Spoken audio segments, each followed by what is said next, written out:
What's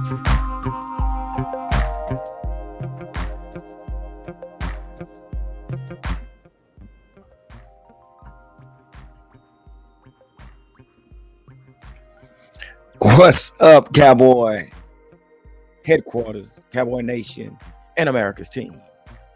And here we are again in the Cowboy Huddle, coming together to talk about our Cowboys. And yes, it is Sunday. We are winding down to start a new week. Now, I could say, man, the weekend goes by fast, which it does. And I could say, man, I got to go to work tomorrow. But what good will it do? It's the same routine. But just like it is the same routine for us being here on the Underground Network, the Cowboys Huddle. So I hope everybody has a great weekend. And I hope everything's been great to your knowledge and you guys have been safe. Before we get started, I want to say thank you to all the subscribers and all those that follow this channel, this Underground Network, where we're not politically correct and we don't apologize for our comments and our opinions, because that's exactly what they are, opinions of our Dallas Cowboys. So let's get right on into what's going on. Now, I did say I wanted to do a in-depth video of CeeDee Lamb and the possibility of him becoming the number one receiver. And is it possible? And I have studied many videos. I have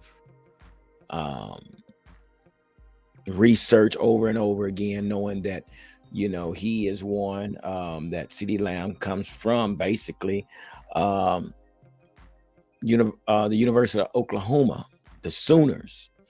CeeDee Lamb is 6'2". He weighs about 188 pounds, something like that. Looks like he's a little scrawny, but tough kid, I gotta say.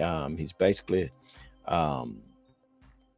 he's going on to his third year with the team. So some numbers that he has in 2020, he has 74 receptions for 935 yards with 5 TDs. Not bad for a rookie. And then in 2021, he has 79 receptions for 1,102 yards with 6 TDs, which gives him a total of 11 TDs. A total of 2,037 yards and 153 receptions. Not bad at all. That's how else would you want to start your way? Now, we talked about the case that could he move into the number one. Well, let's talk about why he would be moving to the number one. And basically that starts with the fact that we had Omari Cooper here, and Omari Cooper basically was the number one guy. He was the veteran. So yeah, true enough, CeeDee had to wait his turn, but he had mentioned that he did text Omari Cooper afterwards, after the trade, because he definitely said that he owed him a lot for taking him under his wings and showing him how to succeed at the next level. And that's something Omari Cooper was shown as doing, showing him how to get out of breaks, how to come off the line, how to block, things of that nature that any veteran would do for any rookie. So he did text Omari Cooper and wanted to thank him for all that he has done for him. So, which I'm sure that Omari Cooper can appreciate. But again, now that Omari Cooper has been moved, it's a great possibility that CeeDee Lamb will take this number one receiving job. Now, the question has yet to be answered. How will he fare? How will he do? Will he be able to complete the task at hand? And again, like I said, I've done research and I've done a lot of studying of CeeDee Lamb, of his play on the last 2 seasons. and knowing that CD is one that is known for its acrobatic catches, um, um, good hands, and good route running. And I say this after doing the study, and I know we all bring up, hey, he did have some drops. Yeah, he had some drops. Yeah, every receiver has drops, but um, I'm sure as time goes on and more experience he gets under his belt, he will correct those mistakes. Now, I know people are probably saying, well, yeah, I know what the defense is going to do. They're going to probably blanket CD Lamb and they're going to probably, take him out the game, which that might be the case. But that's what you do to every threat receiver, your number one receiver. So if that is what they're thinking, other opposing teams are thinking, well, they're already considering CD Lamb as a number one receiver. So that's something to think about. Let me get a drink real quick. I needed that. So yeah, so that's something to consider. So that's I'm sure he look at that as an honor that other opposing teams are looking at him as a number one receiver, which they have to. They have to respect the man. But what does that do? That actually frees up the other receivers. Now, who will the receiver be? Well, right now we're looking at Jalen Tolbert, whom always played the slot. Look like he'll be playing some flanker position. Could be Noah Brown that's in there or James Washington. One of those two individuals might fill in as well. So it's still up in the air who you're starting receivers will be until Michael Gallup gets back. We know that Michael Gallup will not be available first few games, which is going to be a great test for our offense, for Dak, and for our receiving core. But I did look more into that. I said, well, how can we make this offensive receiving core better? Well, which I've always said, we need to get Tony Pollard involved. See, I'm gonna tell you something.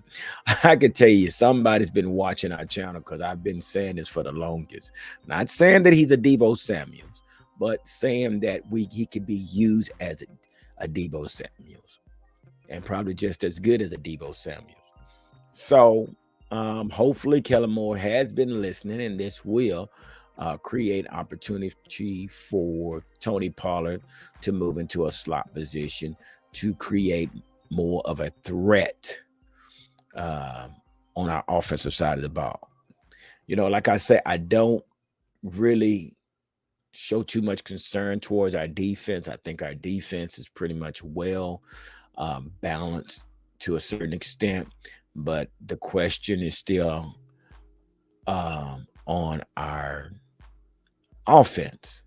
We're still a little short in debt at the guard position, which I know we have some centers that we can use at the guard position, but again, we're still a little light at the guard position, including with Tyler Smith.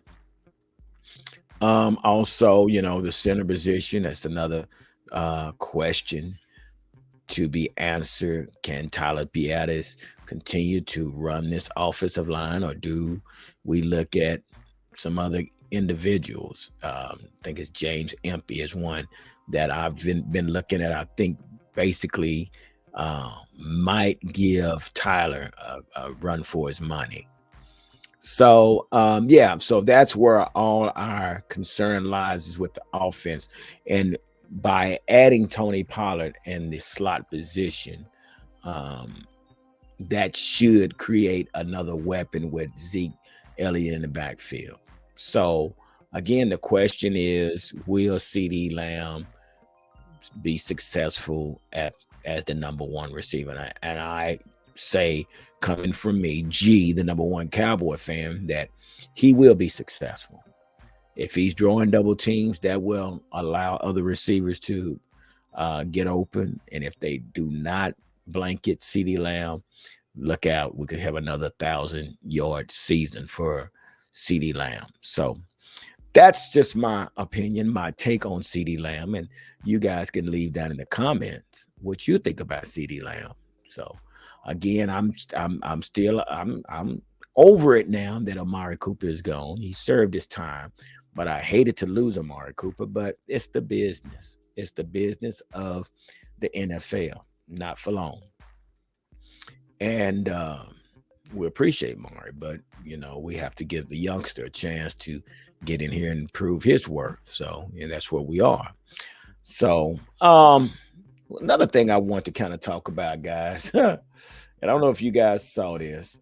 So Jason Garrett was on the Rich Eisen show last Thursday, and a lot of questions was asked to Jason Garrett as far as his role as a Cowboy head coach. He was also asked about what are some of the things that the Cowboys need to do in order to be, winner or be successful.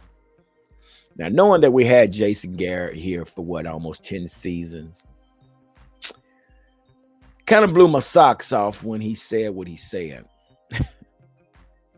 So Jason was quoted saying Jones always so supportive and he wanted to do what was necessary to win.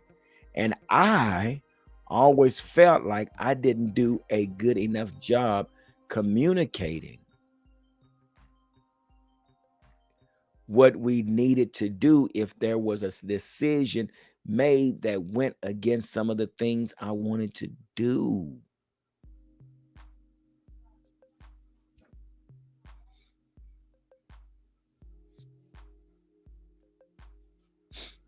Nine season, Jason. 9 season. You felt this way and you never did correct it again. And I, quote by Jason Garrett, and I always felt like I didn't do a good enough job communicating what we needed to if there was a decision made that went against some of the things I wanted to do. I always say closed mouths don't get fed and a scared man can't win. And basically, that's what we had on our hand, guys. A scared man. A man with a closed mouth. So he goes on and says whether it was hiring someone or signing someone or making decision about personnel or how we're doing things. To me, it's the coach's job in any organization to create the vision for what you want the team and the program to be.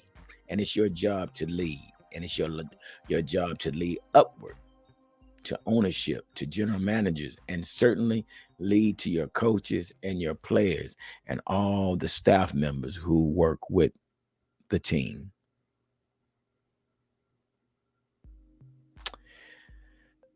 Okay, Jason.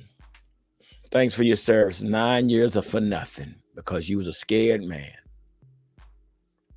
Then he goes on. I'm not gonna get into all this, but he goes on. He says, I always felt like when we did a good job, when I did a good job communicating the vision, communicating the reason why we wanted this particular guy, and we created a consensus throughout the organization. That's when we did the best work. And anytime we fell short of that, I put back on me for not doing my job well enough.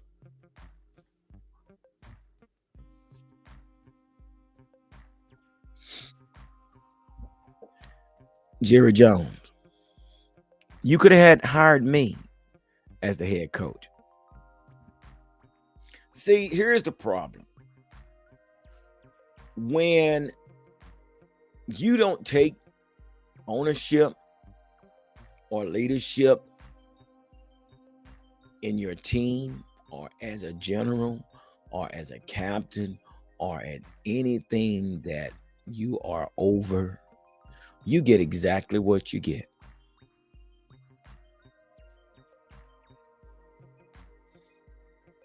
The hand clapper. No corrective actions against any players, just the hand clapper. 9 seasons of that. I believe I didn't communicate well.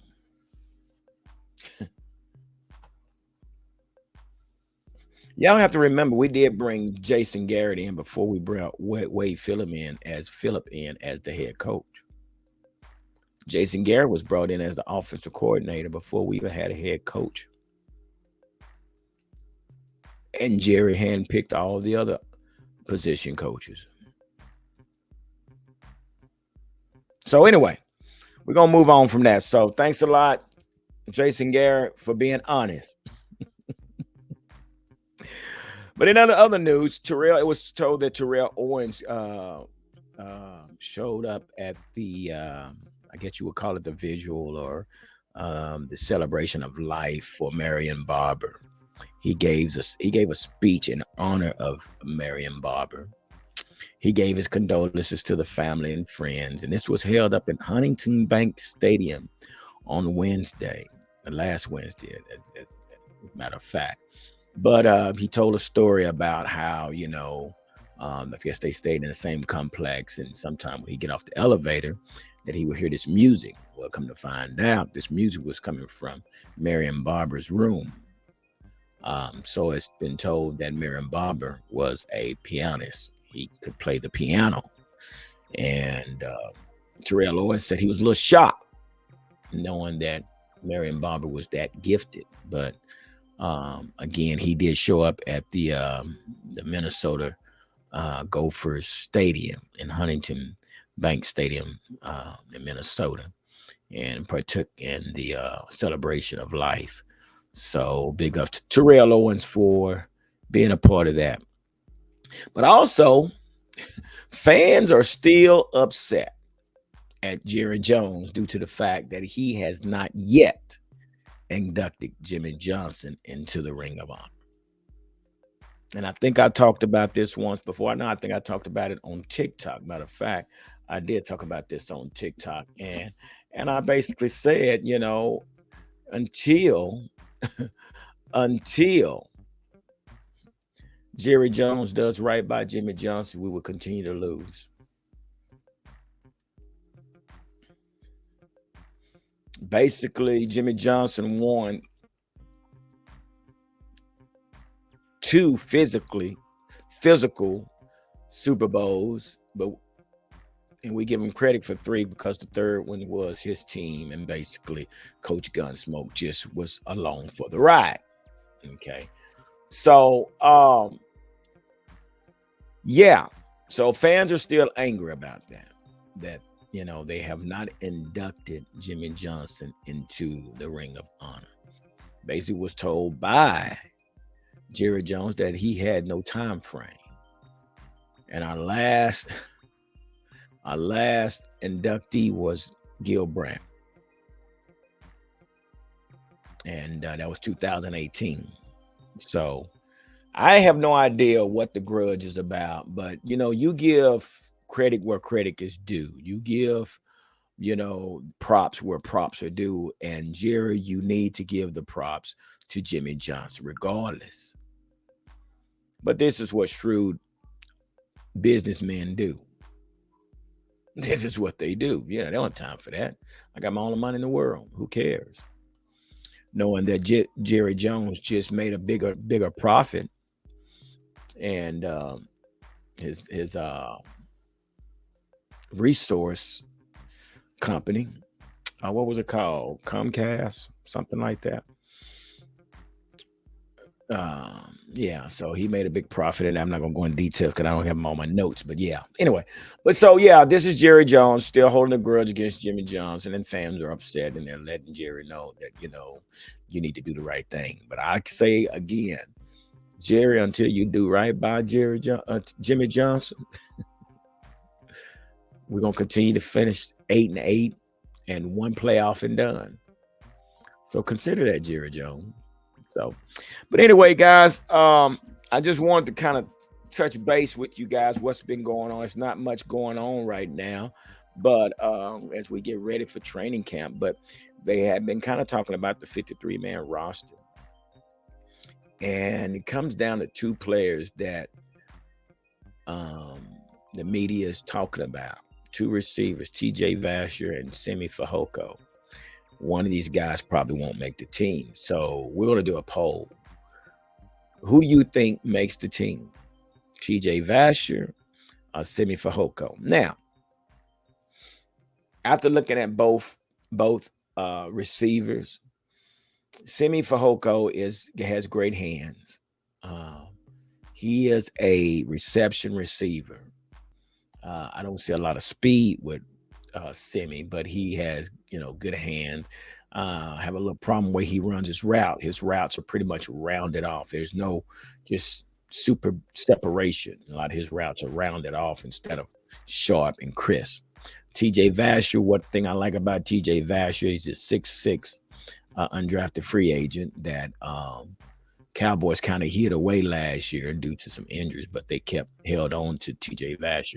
But he's a big kid. And I would love to see him run some vertical routes and, and get that 50-50 ball. I would like to see that. But personally, I say that TJ Vasher might be the one that make the team, but if it's up to Jerry Jones and not Will McClay and not Dan Quinn and not Mike McCarthy, it, Jerry would probably give Simi the job. So anyway, so that's just something that's going on around our Cowboys huddle and what's going on in Frisco and things like that. So I'm not going to take up much more of your time, guys. I just want to get on here and share what's going on and kind of update you guys what I've heard and what I've read. So again, guys, if you can, please make sure you hit the notification button below. Also hit the like button and leave your comments down below. So again, man, thank y'all for being a part of this network, this underground network, the Cowboys Huddle, and it's greatly appreciated because we have surpassed 600 subscribers. So again, I'm so grateful and thankful for you guys for your patience and just being a part of the group. So with that being said, like I always say, don't nothing come to a sleeper but a dream. So let's make it happen. Dallas Cowboys.